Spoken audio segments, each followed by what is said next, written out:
ان تین دور میں سے بہترین دور کون سا ہے؟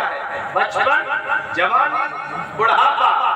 تو آپ کا جواب ہوگا کہ ان تینوں دور میں سب سے بہترین دور جوانی کا دور ہے، بچپن کا نہیں ہو سکتا۔ کیوں نہیں ہو سکتا؟ اس لیے نہیں ہو سکتا کہ اس میں تو ہم بیٹھ بھی نہیں پاتے تھے، سرکت بھی نہیں بدل پاتے تھے، یہاں تک کہ پیشاب کر لیتے تھے تو اسی کے اندر کھیلتے تھے، ماں اٹھا کر دوسری جگہ لٹا دیتی تھی۔ اس لیے یہ دور تو بہتر نہیں ہو سکتا۔ بڑھاپے کا دور تو بہتر نہیں ہو سکتا۔ کیوں نہیں ہو سکتا؟ اس لیے نہیں ہو سکتا کیونکہ جب ہم بچپن میں کمزور تھے تو ایک امید تھی کہ جیسے جیسے بڑے ہوں گے بدن میں طاقت آتی چلی جائے گی، لیکن بڑھاپے میں جا کے جب کمزور ہوتے ہیں تو وہ امید بھی ختم ہو جاتی ہے۔ بچپن کے بعد تو امید ہے طاقتور ہونے کی، لیکن بڑھاپے میں جو طاقت ختم ہوتی ہے اب امید ہی نہیں ہے کہ اب تو صحیح ہو جاؤ گے، اب تو مرنا ہی ہے۔ ان دونوں دوروں میں سے بچپن اور بڑھاپا، یہ دونوں تو بہتر نہیں ہو سکتے کیونکہ یہ تو انتہائی کمزوری کے دور ہے۔ تو اس میں جو سب سے بہترین دور ہے وہ انسان کی جوانی کا دور ہے، اور جو سب سے بہترین دور انسان کی جوانی کا دور ہے تو آپ یہ سمجھ لیجئے کہ قیامت کے دن اللہ رب العالمین جب حساب و کتاب لے گا تو جو نعمت جتنی بڑی ہوگی قیامت کے دن سوال بھی اتنا ہی بڑا پوچھا جائے گا۔ جو نعمت جتنی بڑی قیامت کے دن سوال بھی اتنی ہی سختی کے ساتھ میں پوچھا جائے گا۔ اور کیسے پوچھا جائے گا؟ ترمذی کی روایت ہے، اللہ کے نبی صلی اللہ علیہ وسلم نے بیان فرمایا ہے، لا تزول قدم ابن آدم یوم القیامت۔ اللہ کے نبی صلی اللہ علیہ وسلم بیان فرماتے ہیں قیامت کے دن کوئی انسان اپنے پیر کو چمش بھی نہیں دے سکتا، ہلا بھی نہیں سکتا، جب تک کہ وہ اللہ رب العالمین کے 5 سوالوں کے جواب نہیں دے گا۔ 5 سوالوں کے جب تک جواب نہیں دے گا اپنے پیر کو ہلا بھی نہیں سکتا۔ پہلا سوال پوچھا جائے گا، لا تزول قدم ابن آدم یوم القیامت حتی یسأل عن 5 سوالوں کے جواب جب تک نہیں دے گا اپنے پیر کو ہلا بھی نہیں سکتا۔ اب ایک بات یاد رکھ دیکھیں کہ اپنے پیر کو ہلا بھی نہیں سکتا، یہ نہیں کہا جا رہا ہے کہ ہٹا بھی نہیں سکتا۔ ہٹانے میں اور ہلانے میں فرق ہوتا ہے۔ آپ ایک جگہ پر کھڑے ہوئے ہیں، آپ وہاں سے ہٹ کر دوسری جگہ پر آ گئے، اس کو کہتے ہیں ہٹنا۔ اللہ رب العالمین کسی کو اگر اپنے سامنے کھڑا کر دے تو کسی کے اندر اتنی ہمت اور اتنی طاقت ہے کہ وہ اپنی مرضی سے پھر اس جگہ سے ہٹ کر دوسری جگہ کھڑا ہو جائے۔ اتنی ہمت کر سکتا ہے کوئی؟ اتنی ہمت تو ہو ہی نہیں سکتی۔ تو اللہ تعالیٰ نے ہٹنا نہیں کہا، پیارے نبی نے یہ نہیں کہا کہ ہٹ نہیں سکتا، بلکہ فرمایا ہل بھی نہیں سکتا۔ اور ہلنا تو یہ ہے کہ جیسے آپ نے دیکھا ہوگا رمضان کے مہینے میں لوگ تراویح پڑھتے ہیں اور جب پڑھتے پڑھتے تھک جاتے ہیں، امام صاحب پڑھا رہے اور یہ تراویح میں کھڑے ہوئے پڑھتے پڑھتے تھک گئے، تو کبھی کبھی ایسا ہوتا ہے کہ انسان اپنے سیدھے پیر کے اوپر تھوڑا وزن دے دیتا ہے اور الٹے پیر کو خالی چھوڑ دیتا ہے، تھوڑا ڈھیلا چھوڑ دیتا ہے۔ جب اس کو لگتا ہے کہ میرا سیدھا پیر تھک گیا تو الٹے پیر کے اوپر وزن زیادہ دے دیا اور سیدھے پیر کو تھوڑا سا ڈھیلا چھوڑ دیا، تو اس سے تھوڑی سی راحت مل جاتی ہے انسان کو۔ کبھی اس پیر پر وزن زیادہ دے دیا اور کبھی اس والے پیر پر وزن زیادہ دے دیا، اس سے راحت مل جاتی ہے، اسی کو کہتے ہیں ہلانا۔ قیامت کے دن انسان اپنے پیر کو اتنا بھی نہیں کر سکتا، کب تک نہیں کر سکتا؟ فرمایا جب تک کہ 5 سوالوں کا جواب نہیں دے گا اتنا بھی نہیں۔ پہلا سوال اس میں پوچھا جائے گا، عن عمره فيما أفنى او میرے بندے، میں نے تجھے جو عمر دی تھی، میں نے تجھے جو زندگی دی تھی، میں نے تجھے جو 60 سال 70 سال یا 80 سال کی زندگی دی تھی، عن عمرہ فیما افنا، بتا وہ زندگی تو نے کہاں پہ گزاری ہے، وہ زندگی تو نے کہاں پہ گزاری ہے، اپنی زندگی کا حساب دو، بچپنا کہاں پہ گزار کے آئے ہو، جوانی کہاں پہ گزار کے آئے ہو، بڑھاپا تم نے کہاں پہ گزارا ہے، اپنی زندگی کا پورا حساب دو۔ اور آپ کو کیا لگ رہا ہے اللہ رب العالمین مدینہ سے پوچھے گا کہ تم نے بچپنا کہاں پہ گزارا، تم نے جوانی کہاں پہ گزاری، تم نے بڑھاپا کہاں پہ گزارا؟ نہیں نہیں، بلکہ اللہ رب العالمین تو قیامت کے دن ہم سے ہمارے ایک ایک سانس کا بھی حساب لے گا۔ ہم نے 60 سال کے اندر جو تمہیں سانسیں دی تھی وہ تم نے سانسیں کہاں گزاری ہے، ہم نے جو 70 سال کے اندر تمہیں ایک ایک سیکنڈ جو زندگی بڑھا دی گئے اور 70 سال تک جو تم نے زندگی گزاری ہے اس ایک ایک سیکنڈ کا حساب آج دے کر جاؤ۔ آج عمرہ فیما افنا، بتاؤ تم نے اپنی زندگی کہاں پہ گزاری ہے، زندگی کہاں گزار کے آئے ہو پہلے یہ بتاؤ۔ آج ہمارے ان بزرگوں کو سوچنا چاہیے جو بوڑھے ہو گئے لیکن ابھی تک مسجد نہیں آتے، ان بوڑھوں کو ان بزرگوں کو سوچنا چاہیے جو آج بھی ایسے ہوٹل میں بیٹھے ہوئے ملیں گے جہاں پر ٹی وی لگی ہوئی ہو اور چائے پینے کے بہانے سے کئی کئی گھنٹے تک ہوٹلوں میں بیٹھے رہتے ہیں۔ میں نے خود اپنی آنکھوں سے دیکھا کتنے ایسے بوڑھے اور بزرگ ٹی وی لگی ہوئی ہے، ٹی وی کے سامنے بیٹھے ہیں اور ٹی وی کا ریموٹ ان کے ہاتھ میں ہے، مجال ہے کہ کوئی جوان ان سے ٹی وی کا ریموٹ لے سکے، وہ خود اتنے بیٹھے ہوئے بزی ہیں۔ آپ سوچئے کہ اب کوئی دور بچا نہیں، بڑھاپے کے بعد سیدھے موت ہے، تینی دور اللہ رب العالمین نے بنائے اور قیامت کے دن پھر آپ سے پوچھا جائے گا کہ آپ کیا کرتے آئے ہیں، آپ کیا کرتے جا رہے ہو دنیا سے۔ ان بزرگوں کو سوچنا چاہیے، ان بوڑھوں کو دیکھنا چاہیے کہ وہ کیا کرتے ہیں۔ تو پہلا سوال یہ پوچھا جائے گا عن عمرہ فیما افنا، بتاؤ تم نے اپنی زندگی کہاں پہ گزاری ہے۔ اور پیارے نبی صلی اللہ علیہ وسلم نے فرمایا پھر دوسرا سوال پوچھا جائے گا وَعَنْ شَبَابِهِ فِيمَ أَبْلَى، بتاؤ تم نے اپنی جوانی کہاں پہ گزاری۔ پہلا سوال پوچھا جائے گا کہ تم نے اپنی عمر کہاں پہ گزاری، اور دوسرا سوال یہ پوچھا جائے گا کہ تم نے اپنی جوانی کہاں پہ گزاری۔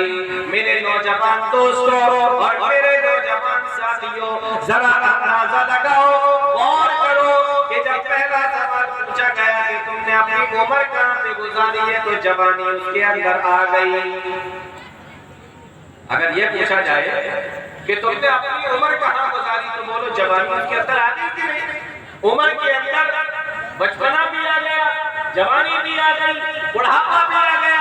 اگر کسی سے یہ پوچھا جائے آپ نے اپنی عمر کہاں پہ گزاری ہے تو اس کے اندر تمام چیزیں آ گئی، بچپنا بھی ہے، جوانی بھی ہے، بڑھاپا بھی ہے، لیکن اس کے باوجود بھی جوانی اللہ رب العالمین کی نظر میں اتنی اہم چیز ہے کہ قیامت کے دن الگ سے سوال پوچھا جائے گا کہ اے نوجوانوں بتاؤ تم نے اپنی جوانی کو کہاں پہ گزارا۔ جب سوال یہ ہوا کہ عمر کہاں گزاری تو اس میں جوانی آ گئی، بچپنا بھی آ گیا، بڑھاپا بھی آ گیا، لیکن جوانی اتنی اہم چیز ہے میرے نوجوان ساتھیوں کہ قیامت کے دن اللہ رب العالمین دوبارہ اور دوسرا سوال جو پوچھ رہا ہے وہ صرف اور صرف انسانی زندگی کے 3 دور، بچپن، جوانی اور بڑھاپا، ان 3 میں سے صرف ایک حصے کو پوچھا جا رہا ہے اور وہ جوانی کا دور ہے۔ جیسا کہ میں نے آپ کو بتایا تھا کہ ان تینوں دور میں سب سے بہترین دور انسان کی جوانی کا دور ہوتا ہے۔ اللہ رب العالمین الگ سے اس چیز کے بارے میں فرمایا وَعَنْ شَبَابِهِ فِيمَ أَبْلَى، بتاؤ تم نے اپنی جوانی کہاں پہ گزاری ہے؟ میرے نوجوان ساتھیوں کیا جواب دو گے اللہ رب العالمین کے یہاں؟ کیا بتاؤ گے اللہ رب العالمین کے پاس میں جا کر کہ تم نے اپنی جوانی کو کہاں پہ گزارا؟ کیا کرتے تھے اپنی جوانی کے دنوں میں؟ کیا تم نے اپنی جوانی کے دنوں میں کیا ہے؟ دوستو ذرا غور کرو، اللہ رب العالمین جوانی کے تعلق سے الگ سے تم سے سوال کرے گا قیامت کے دن، الگ سے پوچھا جائے گا کہ جوانی کو کہاں پہ گزار کے آئے ہو؟ دنیا میں دو طریقے کے جوان ہوتے ہیں، دو طریقے کے نوجوان ہوتے ہیں۔ ایک وہ ہوتے ہیں جو اللہ کی مرضی کے مطابق اپنی جوانی گزارتے ہیں، اپنی زندگی گزارتے ہیں، اور ایک نوجوان وہ ہوتے ہیں جو اپنی مرضی کے مطابق زندگی گزارتے ہیں۔ اللہ رب العالمین کو ان دونوں میں سے کون سے جوان پسند ہے؟ اللہ کی مرضی کے مطابق زندگی گزارنے والے یا اپنی مرضی کے مطابق زندگی گزارنے والے؟ اور آپ غور کریں کہ جن جوانوں نے، نوجوانوں نے اپنی زندگی کو اور اپنی جوانی کو اللہ کی مرضی کے مطابق گزارا، اللہ رب العالمین نے اس میں سے کچھ لوگوں کا ذکر قرآن کریم کے اندر بھی کیا۔ میں آپ کو ایک بڑی حیرت والی بات بتاؤں، جب تقریریں ہوتی ہے اور بیانات ہوتے ہیں تو ہمیں یہ لگتا ہے کہ قرآن کریم کے اندر ماں باپ کے حقوق بیان کیے گئے ہیں، اولاد کے حقوق بیان کیے گئے ہیں، پڑوسیوں کے حقوق بیان کیے گئے ہیں، بھائیوں کے حقوق بیان کیے گئے ہیں، بیوی کے حقوق، شوہر کے حقوق، یہ سارے حق اور سارے حقوق اللہ کے بھی، بندوں کے بھی سارے حقوق بیان کیے گئے ہیں قرآن کریم کے اندر۔ لیکن آپ کو معلوم ہونا چاہیے کہ قرآن کریم کے اندر اللہ رب العالمین نے انسان کی زندگی کا جو سب سے بہترین دور ہوتا ہے جس کو جوانی کہتے ہیں، اس کے تعلق سے بھی اللہ رب العالمین نے قرآن کریم کے اندر بیان کیا فرمایا؟ جوانی کے تعلق سے قرآن کہتا ہے، حضرت ابراہیم علیہ السلام کا نام سنا ہوگا آپ لوگوں نے۔ قربانی کا ٹائم آتا ہے، ابراہیم علیہ السلام کا قصہ سنایا جاتا ہے کہ انہوں نے چھری چلائی اور بیٹے کی گردن پہ چھری نہیں چلی بلکہ چھری دمبے کی گردن پہ چڑھ گئی۔ اللہ رب العالمین نے کہا کہ ابراہیم نے تیری قربانی کو قبول کر لیا ہے، یہ تم بھی کھاؤ، اپنے بیٹے کو بھی کھلاؤ۔ قصہ ہم لوگ سنتے ہیں، بڑا مزہ آتا ہے، بکرے کی خوشبو آنے لگتی ہے، تازہ تازہ گوشت، بھنی بھنی کلیجی، سوچتے کہ یار ادھر قربانی آنے والی ہے، عید الاضحیٰ کا ٹائم آنے والا ہے۔ مولانا صاحب نے قصہ بھی سنا دیا، مطلب یہ ہے کہ قربانی کا ٹائم بالکل قریب ہے، عید کا موسم آ رہا ہے۔ مزہ آ جاتا ہے سن کر کہ چلو کچھ دن کے بعد میں اب بکرے کا گوشت کھانے کو ملے گا، مزہ آئے گا۔ لیکن قرآن کریم کے اندر حضرت ابراہیم علیہ السلام کا صرف یہی ایک واقعہ بیان نہیں ہے، قرآن کریم کے اندر ابراہیم علیہ السلام کی کئی واقعے بیان کیے گئے ہیں، اس میں سے ایک جو ہے جوانی کے تعلق سے جو ہے وہ سنے گا۔ قرآن کہتا ہے کون کے لوگ آئے اکٹھا ہو کر کہا ابراہیم ہم جن کی پوجا کرتے ہیں، ہم جن کی عبادت کرتے ہیں، تم ان کی عبادت نہیں کرتے؟ کہا نہیں، میں تو صرف ایک اللہ کو مانتا ہوں۔ ہم تو ان سارے لوگوں کو بھی، جن جھوٹے خداؤں معبودوں کو بھی ہم رب مانتے ہیں۔ ابراہیم علیہ السلام نے کہا اچھا، جو خود بول نہیں سکتے، چل نہیں سکتے، لے نہیں سکتے، دے نہیں سکتے، سن نہیں سکتے، نفع نقصان کے مالک نہیں، تم نے ان کو معبود سمجھ رکھا ہے۔ اچھا ٹھیک ہے، دیکھو میں کیا کرتا ہوں۔ سارے لوگ گئے، عید کا دن آیا، گھومنے پھرنے گئے، ٹہلنے کے لیے گئے۔ ابراہیم علیہ السلام کو دہاڑی لے کر اس عبادت خانے کے اندر چلے گئے اور جتنے بھی ان کے جھوٹے معبود رکھے ہوئے تھے سب کو توڑ توڑ کر برابر کر دیا۔ سنا ہے نا، یہ قرآن کریم بیان کرتا ہے جب وہ لوگ لوٹ کر آئے تو انہوں نے کہا یہ کس نے کیا؟ قرآن کہتا ہے، سنو قرآن نے کیا کہا؟ قرآن کہتا ہے قالوا سمعنا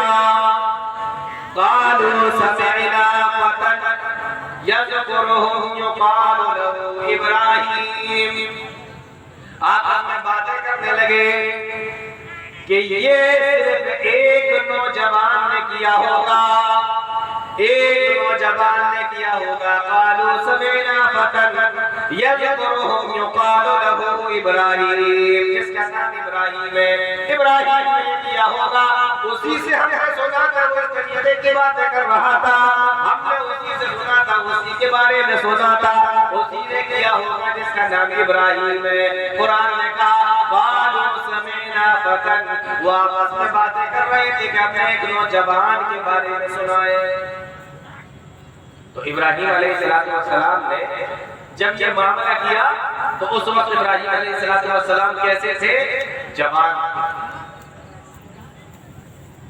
اور پورے ملک سے اکیلے لڑ رہے ہیں, پورے ملک کو اللہ کی توحید بتا رہے ہیں, اللہ کی توحید سنا رہے ہیں, پورے ملک سے اکیلے لڑ رہے ہیں. کب؟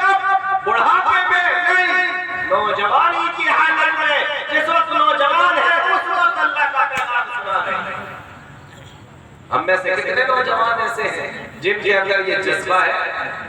کتنے نوجوان ایسے ہیں جن کے اندر یہ ایمان ہے, ایمان کے اندر یہ مضبوطی ہے, عقیدے کے اندر یہ پختگی ہے کہ جوانی کی حالت میں لوگوں کو اللہ کی باتیں سنائیں. ابراہیم علیہ السلام کا اسوہ دیکھو, قرآن کریم نے ان کا ذکر کیا ہے اور نوجوان کہہ کر ان کا ذکر کیا ہے. اس سے پتہ چلتا ہے کہ قرآن کریم کے اندر نوجوانوں اور جوانی کو خاص طور سے بیان کیا گیا ہے. کیوں بیان کیا گیا ہے؟ اس لیے بیان کیا گیا کیونکہ کسی قوم کے اگر نوجوان بگڑ جائے پوری قوم بگڑ جاتی ہے, اور اگر کسی قوم کے نوجوان سدھر جائے قوم سدھر جاتی ہے. پورا معاشرہ بگڑ جائے گا اگر نوجوان بگڑ گیا. نوجوان کو بگاڑ دو, ساری نسل برباد, سارا معاشرہ برباد, سارا ماحول بگڑا ہوا. اور نوجوان اگر سدھر جائے, یہ نوجوان اگر صحیح ہو جائے تو پورا معاشرہ سدھر جائے گا. آپ کر کے دیکھ دو, آپ کے علاقے کے اندر آپ دیکھ لو کہ نوجوان کس طریقے کے ہیں. آپ کو بالکل صاف فرق نظر آ جائے گا. مسجدیں بھری ہوئی ملیں گی, کوئی خرافات نہیں ملے گی, لوگ پیار سے باتیں کرتے ہوئے ملیں گے, آپس میں لوگوں میں ہمدردیاں ہوں گی, اخلاق اچھا ہوگا. کب؟ جب نوجوانوں کے اندر سدھار ہوگا. اور یہ بگڑے ہوئے ہوں گے, مسجدیں آپ کو خالی ملیں گی, گالی گلوچ ملے گی, کھیل کے میدانوں میں ملیں گے, ایسی جگہوں پر پھر آپ کو ملیں گے. تو قرآن کریم نے الگ سے نوجوانوں کا ذکر کیا. جمعہ والے دن ہم اور آپ لوگ سورہ کہف پڑھتے ہیں. قرآن کریم کے اندر ایک سورت ہے سورہ کہف. جمعہ والے دن اس کو پڑھنے کی بڑی فضیلت آئی ہے. 15ویں پارے سے شروع ہوتی ہے, 16ویں پارے میں جا کے ختم ہو جاتی ہے سورہ کہف. یہ سورہ کہف آپ جانتے ہیں اس کا نام کہف کیوں پڑا؟ کہف کے معنی ہوتا ہے غار.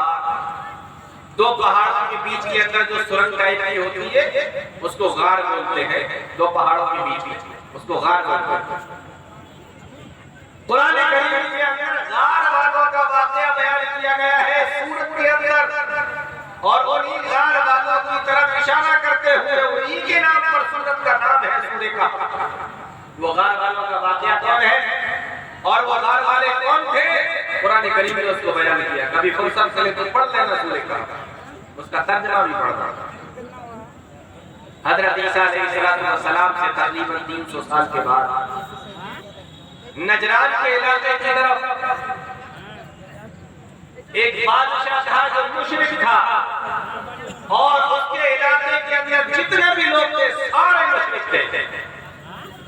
لیکن چند نوجوان تھے جو اپنے ایمان کو بچائے ہوئے تھے, چند نوجوان تھے جو ایک اللہ کو ماننے والے تھے, ایک اللہ کی توحید پر چلنے والے تھے.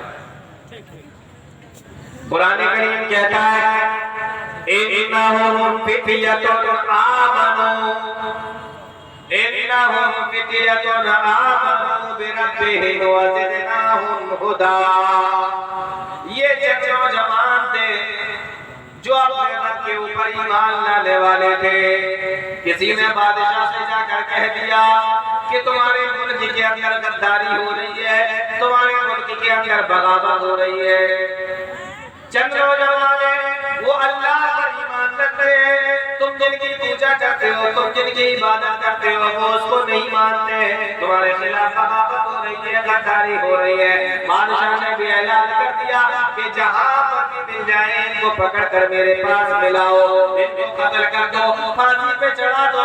قتل کا فرمان نکل چکا ہے، قتل کا آرڈر بادشاہ نے کر دیا ہے۔ جب ایک نوجوانوں کو یہ بات معلوم ہوئی کہ ہمارے قتل کا فرمانہ نکل چکا ہے، ہمارے قتل کا آرڈر نکل چکا ہے، اللہ رب العالمین کے سامنے ہاتھ پھیلائے اور اللہ رب العالمین سے دعا کرنے لگے، اے میرے پروردگار، ہم پورے ملک سے تو اکیلے نہیں لڑ سکتے، اس بادشاہ کی فوج سے اکیلے نہیں لڑ سکتے، اے میرے پروردگار تو ہماری حفاظت فرما، ہمارے ایمان کی تو حفاظت فرما۔ آج کسی نوجوان سے کہو کہ آپ دین پر کیوں نہیں چلتے، آپ کے اندر سدھار نظر نہیں آتا، تو نوجوان کا جواب ہوتا ہے ہم اکیلے کیا کر لیں گے، ہم اکیلے کیا کریں گے، پورا کا پورا ماحول بگڑا ہوا ہے، پورا کا پورا معاشرہ بگڑا ہوا ہے، پورا کا پورا سماج بگڑا ہوا ہے، ہم اکیلے کیا کر سکتے ہیں۔ آپ اکیلے اگر بدل نہیں سکتے ابراہیم علیہ السلام کی طرح، تو کم سے کم اپنے دین کی حفاظت تو کر سکتے ہو اصحاب کہف کی طرح۔ قرآن کے اندر تو دونوں باتیں بیان کیے گئے ہیں، یا تو آپ کے اندر بدلنے کی طاقت ہو کہ نہیں سامنے والے کو مجھے بدلنا ہے، مجھے دین کا کام کرنا ہے، مجھے ایمان کا کام کرنا ہے، مجھے دعوت و تبلیغ کا کام کرنا ہے۔ آپ ابراہیم علیہ السلام کے واقعے کو دیکھ لیجئے، اور اگر آپ کے اندر یہ ہمت نہیں ہے تو کم سے کم اصحاب کہف بن جائیے کہ جب بادشاہ نے مشرک بادشاہ نے یہ اعلان کیا کہ جہاں مل جائے پکڑ کر قتل کر دو، تو انہوں نے یہ نہیں کہا کہ بادشاہ آج سے ہم تیرے ہاتھ جوڑتے ہیں، تو جو کہے گا وہ میں ماننے کے لیے تیار ہوں، میری جان۔ ایمان کا سودا نہیں کیا اور کہا اے میرے پروردگار، ہم پوری قوم سے نہیں لڑ سکتے، بادشاہ کی فوج سے نہیں لڑ سکتے، بادشاہ سے نہیں لڑ سکتے، ربنا آتنا من لدنک رحمہ وہیئ لنا من امرنا رشدا۔ اے میرے پروردگار تو ہماری حفاظت فرما، ہمارے ایمان کی حفاظت فرما۔ یہ دعا جب اصحاب کہف نے کی، یہ دعا ان چپڑوں جوانوں نے کی جو پورے ملک کے اندر اکیلے اللہ پر ایمان لانے والے تھے۔ جب انہوں نے یہ دعا کی اور اللہ رب العالمین نے ان کی جستجو کو دیکھا، ان کی اس دعا کو دیکھا، حکم دے دیا کہ تم سارے کے سارے پہاڑ کے اندر جو ایک غار ہے اس غار کی طرف چلے جاؤ۔ وہ سارے کے سارے اس غار کے اندر چلے گئے، جب نوجوان ہیں اس غار کے اندر چلے گئے، اللہ رب العالمین نے ان کو آرڈر کر دیا کہ سو جاؤ، تو وہ سارے کے سارے نوجوان غار کے اندر جا کر سو گئے۔ ایمان کی حفاظت کی دعا کی، اللہ نے صرف ایمان کی حفاظت نہیں دی بلکہ ان کے جسم اور ان کی جان کی بھی حفاظت کی ہے۔ غار کے اندر جا کے سو جاؤ، غار کے اندر جا کر سو گئے، اور کتنا سوئے؟ قرآن کہتا ہے وَلَبِثُوا فِي كَهْفِهِمْ ثَلَاثَمِائَةٍ سِنِينَ وَازْدَادُوا تِسْعًا۔ 309 سال تک اس غار کے اندر سوتے رہے۔ آپ اندازہ کریں کہ جب کوئی انسان اللہ کے لیے کھڑا ہوتا ہے، اللہ کا کام کرنے کے لیے کھڑا ہوتا ہے، اپنے ایمان کی حفاظت کے لیے اللہ سے دعا کرتا ہے، اپنے جسم و جان کی حفاظت کے لیے جب اللہ سے دعا کرتا ہے، اللہ اس کی مدد کیسے کرتا ہے؟ آپ اندازہ کریں کہ کوئی 309 سال تک بھی سو سکتا ہے، لیکن قرآن کہتا ہے وہ نوجوان جنہوں نے اپنے ایمان کی حفاظت کی ہے، ان کے بارے میں قرآن کہتا ہے کہ 309 سال تک اس غار کے اندر سوتے رہے۔ 309 سال کیوں سوئے؟ اس 309 سال کے اندر کتنے بادشاہ ہیں ملک کے اندر؟ کتنی حکومتیں بدلی، کتنی قومیں آئی، اور جب یہ بادشاہوں کے بعد، قوموں کے بعد، حکومتوں کے بعد 309 سال کے بعد جب اسی ملک کے اندر ایک ایسے بادشاہ کی حکومت آئی جو اللہ پر ایمان رکھنے والا تھا، توحید کو ماننے والا تھا، کبھی اللہ رب العالمین کا آرڈر ہوتا ہے اور وہ 309 سال کے بعد میں وہ سارے کے سارے نوجوان اپنی نیند سے جاگ جاتے ہیں۔ آنکھ کھل گئی 309 سال کے بعد جب حکومت آئی ایک مسلمان بادشاہ کی، ایک توحید کو ماننے والے بادشاہ کی، تو اللہ رب العالمین نے ان کو جگا دی۔ 309 سال بہت ہوتے ہیں۔ قرآن کریم کہتا ہے جب یہ لوگ اٹھے تو آپس میں باتیں کرنے لگے کہ ہم کتنی دیر سوئے، آپس میں باتیں کرنے لگے کہ ہم کتنی دیر سوئے۔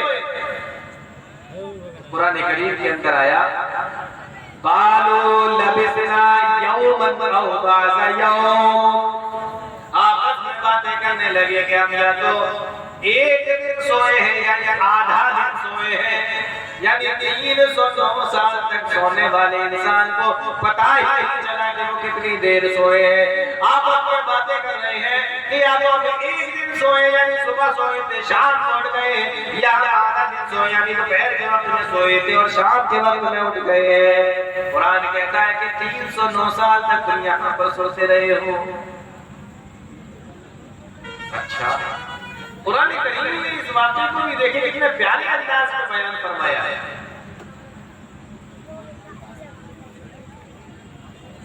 جب انسان سوتا ہے تو آپ نے دیکھا ہوگا کہ وہ کروٹیں بدلتا ہے۔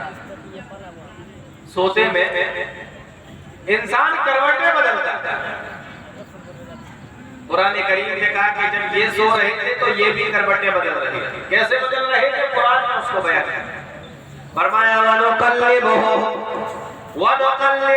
ذَاتَ الْيَمِينِ وَذَاتَ الشِّمَالِ، ہم ان کی کروٹیں بدل رہے تھے، کبھی دائیں جانب کروٹ لے لیتے، کبھی بائیں جانب کروٹ لے لیتے، ہم ان کی کروٹیں بدل رہے تھے۔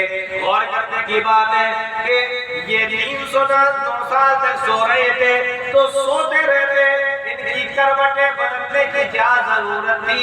یہ نیند کے اندر کروٹیں کیوں بدل رہے تھے؟ انسان سوتا ہے، کروٹ کیوں بدلتا ہے؟ مرنے والا آدمی کروٹ نہیں بدل سکتا، سونے والا آدمی کروٹیں بدل سکتا ہے۔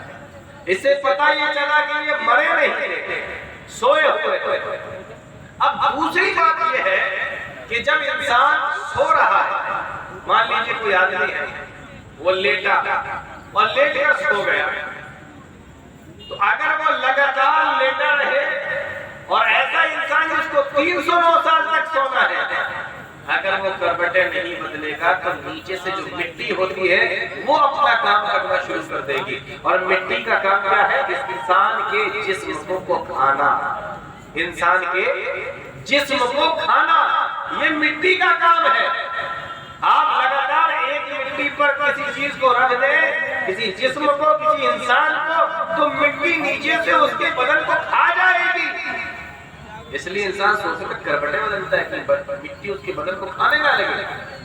یہ 309 سال تک سونے والے تھے، تو قرآن کریم کہتا ہے اللہ رب العالمین نے بیان فرمایا کہ ہم ان کی کروٹیں بدل رہے تھے کہ کوئی مٹی ان کے بدن کو کھانے نہ لگے، ان کے بدن کو نقصان نہ پہنچا دے، ان کی کروٹیں بدل رہے تھے۔ اور آپ نے دیکھا ہوگا قرآن کریم کا انداز دیکھیں کتنا پیارا ہے۔ قرآن کہتا ہے وَنُقَلِّبُهُمْ ذَاتَ الْيَمِينِ وَذَاتَ الشِّمَالِ، یہ نہیں کہا کہ یہ لوگ کروٹیں بدل رہے تھے، بلکہ قرآن یہ کہتا ہے کہ ہم ان کی کروٹیں بدل رہے تھے، کبھی دائیں طرف گھوم جاتے، کبھی بائیں طرف گھوم جاتے۔ قرآن نے کہا، اللہ رب العالمین بیان فرماتا ہے کہ ہم ان کی کروٹیں بدل رہے تھے۔ یہ کیوں نہیں کہا کہ یہ لوگ کروٹ بدل رہے تھے؟ یہ کیوں کہا کہ ہم ان کی کروٹیں بدل رہے تھے؟ وہ اس لیے کہ آپ نے دیکھا ہوگا کہ جب کوئی بچہ سوتا ہے اور بہت دیر تک ایک ہی کروٹ پر لیٹا رہے بہت دیر تک ایک ہی کروٹ پر سوتا رہے تو ماں بڑے پیار سے آتی ہے اور آنے کے بعد بچے کو اٹھاتی ہے اور اٹھا کر اس کی کروٹ کو چینج کر دیتی ہے، کروٹ کو بدل دیتی ہے۔ کیوں؟ اس لیے کہ وہ دیکھ رہی ہے کہ بچہ ایک ہی کروٹ پہ بہت دیر سے سو رہا ہے، کہیں اس کے بدن میں خون کا دوران کم نہ ہو جائے، بدن میں درد نہ ہونے لگے، ہاتھ پیر سن نہ پڑ جائے، وہ باڈی کا حصہ کہیں ایسا نہ ہو کہ دب جائے، تو ماں اس کی کروٹ کو بدل دیتی ہے اور پھر وہ بچہ آرام سے سوتا رہتا ہے۔ قرآن نے کہا کہ یہ خود نہیں بدل رہے تھے، ہم ان کی کروٹیں بدل رہے تھے، جس طریقے سے اس بچے کی کروٹ اس کی ماں بدل دیتی ہے۔ اللہ رب العالمین ایسے حفاظت کرتا ہے ان لوگوں کی جو اپنے ایمان کی حفاظت کرتے ہیں۔ اور یہ سارے کون تھے؟ قرآن کریم نے اس کو بیان فرمایا سورہ کہف کے اندر اللہ رب العالمین نے فرمایا انہم فتیۃ، انہم فتیۃ، یہ چند نوجوان تھے، بھائیو، بوڑھا نہیں، بزرگ نہیں، بچے نہیں۔ تو قرآن کریم کے اندر نوجوانوں کے تعلق سے بھی بیان کیا گیا ہے، جوانی کے تعلق سے بھی بیان کیا گیا ہے۔ میں آپ کو بتا ہی رہا ہوں کہ جوانی اللہ رب العالمین کی اتنی بڑی نعمت ہے کہ قیامت کے دن الگ سے جوانی کے بارے میں سوال کیا جائے گا، اور اللہ رب العالمین نے ان نوجوانوں کے تعلق سے اپنے قرآن کے اندر بھی بیان فرمایا ہے جو نوجوان اللہ رب العالمین کے بتائے ہوئے طریقے کے مطابق اپنی زندگی گزارتے ہیں۔ آپ نبی کریم صلی اللہ علیہ وسلم کا دور دیکھیے، پیارے نبی صلی اللہ علیہ وسلم کے زمانے میں مکہ کا دور ہے، مسلمانوں کو ستایا جا رہا ہے، مسلمانوں کو پریشان کیا جا رہا ہے، مسلمانوں کو تکلیفیں دی جا رہی ہیں۔ صحابہ کرام اللہ کے نبی صلی اللہ علیہ وسلم کے پاس میں آئے اور آ کر کہنے لگے اللہ کے نبی، مکہ کے لوگ بڑا ستا رہے ہیں، مکہ کے لوگ بہت پریشان کر رہے ہیں، کیا کریں؟ تو پیارے نبی صلی اللہ علیہ وسلم نے فرمایا کہ تم لوگ ہجرت کر جاؤ۔ کہاں ہجرت کر جاؤ؟ مدینہ؟ نہیں، مدینہ کا نمبر تو بہت بعد میں آتا ہے۔ اللہ کے نبی صلی اللہ علیہ وسلم نے فرمایا کہ تم سب ہجرت کر کے مکہ سے حبشہ چلے جاؤ۔ کیوں؟ اس لیے کہ حبشہ کا بادشاہ عیسائی ہے اور انصاف عدل و انصاف کرنے والا ہے، وہاں چلے جاؤ۔ نبی کریم صلی اللہ علیہ وسلم کا حکم سن کر 18 مرد اور 4 عورتیں ایک قافلے کی شکل میں رات کی تنہائی میں اور رات کے اندھیرے میں مکہ سے نکلتے ہیں۔ دن کے وقت نہیں نکل سکتے، مشرکین پکڑ لیں گے، جانے نہیں دیں گے، ماریں گے، ظلم کریں گے، قید کر دیں گے، ہو سکتا ہے جان سے بھی مار دیں۔ دن میں نہیں جا سکتے، رات میں جائیے۔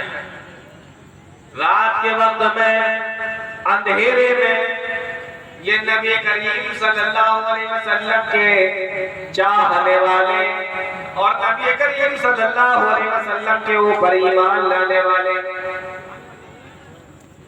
18 مرد اور 4 عورتیں رات کے وقت میں نکلتے ہیں، مکہ سے جدہ پہنچے اور وہاں پہ جا کے پانی کے جہاز پر بیٹھ جاتے ہیں۔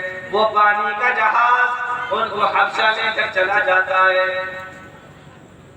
22 لوگ چلے گئے حبشہ۔ اب یہاں صبح مکہ کے اندر چرچا شروع ہوئی کہ مسلمان کم کیوں نظر آ رہے ہیں، مسلمان کہاں ہیں؟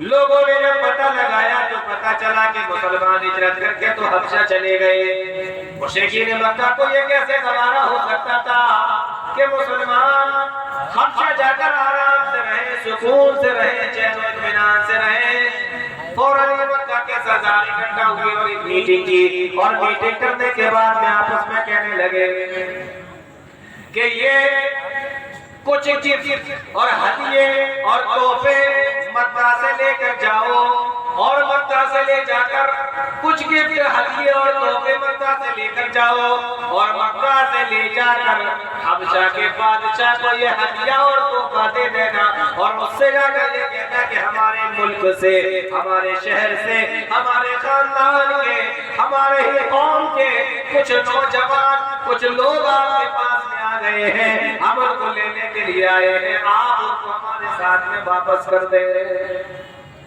میٹنگ ہو گئی، بہترین گفٹ خرید لیے گئے کہ یہ سامان لے کر جاؤ حبشہ کے بادشاہ کے پاس۔ حبشہ کے بادشاہ جائے گا کون؟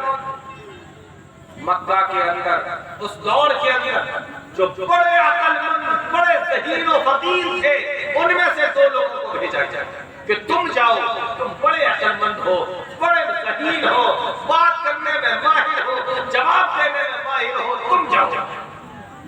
2 لوگ گئے اور تاریخ میں لکھا ہوا ہے کہ جب یہ حبشہ پہنچے تو یہ گفٹ لے جا کر انہوں نے بادشاہ کو دے دیے، تحفے بادشاہ کو دے دیے اور بادشاہ کے اگل بغل جو درباری رہتے ہیں، بادشاہ کے ارد گرد جو لوگ رہتے ہیں، ان کو بھی گفٹ دیے، ان کو بھی ہدیے دیے۔ کیوں؟ اس لیے کہ جب ہم بادشاہ سے کہیں گے تو تم میری ہاں میں ہاں ملا دینا اور تم یہ کہنا کہ ہاں بادشاہ ٹھیک تو کہتے ہیں، یہ ہمارے ملک میں تھوڑی ہے، جب یہ ہمارے ملک میں آ گئے ہیں اور یہ ان کو لینے آئے ہیں تو آپ ان کے ساتھ میں ان کو واپس کر دیجیے۔ تو درباریوں کے لیے بھی ہدیے لے گئے، درباریوں کے لیے بھی تحفے اور گفٹ لے کر بادشاہ کے پاس پہنچے، بہترین قیمتی تحفے بادشاہ کو دے دیے۔ اچھا اگر آپ کسی کو ہدیہ دیں، تحفہ دیں، گفٹ دیں تو وہ آپ کی بات بھی سنے گا، آپ کی بات سنے گا اور آپ اس کو کوئی مہنگی چیز گفٹ میں دے دیں تب وہ اور آپ کی بات کو سنے گا، اس کی نگاہ میں آپ کی ایک عزت بن جائے گی، ایک ویلو بن جائے گی۔ تو یہ ہدیے تحفے لے کر گئے تھے تاکہ بادشاہ ہماری بات سنے اور بادشاہ کے اوپر تحفے دے کر دباؤ بنایا جائے۔ بادشاہ کے پاس میں پہنچے اور بادشاہ چلے جا کر کہنے لگے ہمارے ملک کے چند لوگ آپ کے ملک میں بات کرا رہے ہیں، ہم ان کو لینے کے لیے آئے ہیں، آپ ان کو ہمارے ساتھ میں واپس کر دیں۔ بادشاہ نے جب یہ سنا کہا کہ ان کو بلا کر لاؤ۔ سارے مسلمانوں کو دربار میں بلایا گیا، 18 مرد ہیں، 4 عورتیں، ٹوٹل 22 لوگ ہیں۔ بادشاہ نے ان کو اپنے سامنے کھڑا کر دیا اور بادشاہ نے ان سے کہا کہ دیکھو تم یہاں پر کیوں آئے؟ جواب دیا کہ ہمارے ملک میں ہمیں ستایا جا رہا تھا، ہمارے نبی نے، ہمارے رسول نے ہم سے کہا کہ حبشہ چلے جاؤ، وہاں کا بادشاہ انصاف پسند ہے، انصاف کرے گا، تو ہم آپ کے ملک میں آ گئے۔ بادشاہ کہنے لگا صحیح بات کہتے ہو، تم لوگ کی باتیں سننا پڑے گی کہ کیوں آئے ہو اور